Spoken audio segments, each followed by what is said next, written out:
Saudi আরবের public security বিভাগ সম্প্রতি ভিজিট ভিসার মেয়াদ শেষ হওয়ার পরও অবস্থানকারীদের বিষয়ে একটি কঠোর সতর্কতা জারি করেছে। নাগরিকদের পাশাপাশি দেশটিতে বসবাসরত প্রবাসীদের প্রতি এই নির্দেশনা দেওয়া হয়েছে। নতুন এই নিয়ম অনুযায়ী কোনো ব্যক্তি যদি তার অধীনে আসা ভিজিট ভিসাধারীদের মেয়াদের পরও অবস্থান করার বিষয়টি কর্তৃপক্ষকে না জানান, তবে তাকে বড় ধরনের আইনি জটিলতায় পড়তে হবে। অপরাধের শাস্তি হিসেবে সর্বোচ্চ ৫০,০০০ সৌদি রিয়াল জরিমানা এবং ৬ মাসের কারাদণ্ডের বিধান রাখা হয়েছে। যদি অপরাধী কোনো প্রবাসী হন, তবে তাকে জেল জরিমানা শেষে সৌদি আরব থেকে নিজ দেশে ফেরত বা ডিপোর্ট করা হতে পারে।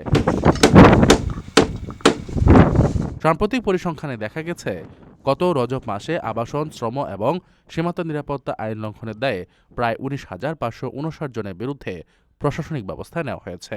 পাসপোর্ট অধিদপ্তর জাওজাত স্পষ্ট করে জানিয়েছে যে অবৈধভাবে অবস্থানকারীদের আশ্রয় দেওয়া, পরিবহন সুবিধা দেওয়া বা কাজের সুযোগ করে দেওয়া সম্পূর্ণ নিষিদ্ধ। কর্তৃপক্ষ সাধারণ মানুষকে এই ধরনের আইন লঙ্ঘনকারীদের বিষয়ে দ্রুত তথ্য দিয়ে সহযোগিতা করার আহ্বান জানিয়েছে। আশ্বস্ত করা হয়েছে যে তথ্য প্রদানকারীর পরিচয় সম্পূর্ণ গোপন রাখা হবে এবং তাদের কোনো দায়ভার নিতে হবে না। মূলত দেশের নিরাপত্তা ব্যবস্থা জোরদার এবং অবৈধ অভিবাসন রুখতেই এই কঠোর পদক্ষেপ নেওয়া হয়েছে।